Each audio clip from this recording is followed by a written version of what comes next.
Madelaine. I'm Sarah with Smells Like Teen Ink. So nice to see you again. I was there for the Premiere, premiere. right? Yeah. Hi, nice to see you again. Yeah, nice to see you. I love this second installment. It's such a fun ride.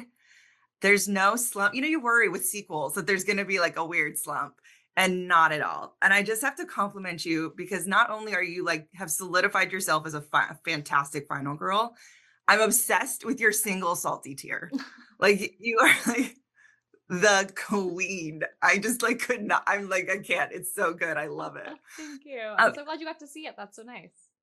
yeah. So when you play a character like this that is really pushed to like the brink of fear, of survival instincts, is there something that you tap into from yourself to help you make it authentic, or is it just all technique? No, it's almost I would say like not no technique whatsoever. I'm not like thinking of like I don't know. There's no like technique to do horror. I think like I personally I need to actually be scared in order to make it feel authentic on screen, which is really important to me. But I am like a pretty anxious person, and I do have like my anxiety is based off of fear. So I do feel like I just have it kind of weirdly deeply within me, but also like right at the surface, you can get there pretty quickly.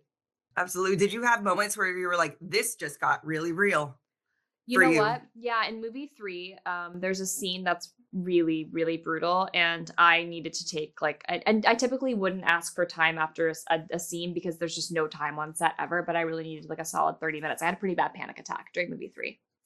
Oh, wow. Yeah, I'm sorry to hear that. That's got to be really like even more stressful in a movie like this, especially with all the hats you have to wear. yeah. I think it's par for Uh, the course, though. I think like if you're somebody who struggles with anxiety, like that stuff's gonna happen, and just normalizing that, and like also telling the people who you work with that you're fine, you know how to handle it, but you just need a couple of minutes. Absolutely. And is there a moment for yourself? Because with Maya, she's pushing herself. There was plenty of times where I was like, I'm done. I would have given up. Especially everything that happens in the woods with being chased and having to put herself together. Is there a moment in your career where you can share that like you had to push yourself from the brink to keep going and just not give up? It's so funny. I feel like you hear this story all the time, but right before I got the call that I booked Riverdale, I'd done callback after callback, producer session, director session, callback. And when you get to that point, it starts getting kind of frustrating because you're like, yes, I'm on the brink, I'm on the brink, I'm on the brink, but something's not clicking. And so I had to like really keep pushing myself and keeping myself inspired in that window to then, book River. Just when I was like, oh my God, this is so tough. I don't know if I can keep doing this. I booked Riverdale, which I think is kind of the age old story. But it's a fantastic story and it's your story. And I love that because there's so many people that are ready to quit and even don't just book something and you're going 10, 20 years later. And then, you hear stories that it works out like that. Yeah, And I think that those it's are amazing incredible. and resilient. When you have those moments on set where you're having to like gear yourself up to be chased, to be mauled, to do that, is there music or anything that you use? Because I think sound is so important when it comes to horror. So then maybe to get you in the mindset. I did have a couple Maya playlists. Yes. In movie two specifically, when it gets to like the chasing and the action, I started kind of leaning more into like heavy metal. So like Bring Me the Horizon was like pretty Nice. heavily on my playlists. It was just like trying to start finding that like rage within her was important. So like triggering music that would make me feel like rageful. Mhm. Because that's what leads her to movie three is this like innate rage of like how dare they is what kind of the question is in movie three. Yeah, I was going to ask leading in because I feel like we're about to head almost into a double revenge story in a way with the way the second one ends. But Can yeah, you tease anything that's coming up? that was a very astute observation, my dear. Thank you. So that's my tease, basically.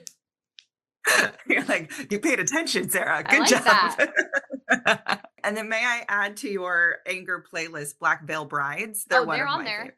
They're on there. Oh, No, I used to be a Warp yes. Tour girly back in the day, so I had all my OGs back on my playlist again. I love it. Did you go this year? It I came did back. actually. I went in Long Beach. Yeah, Amazing. so I funny. love that. And then my final thing for you is anyone can watch a trailer.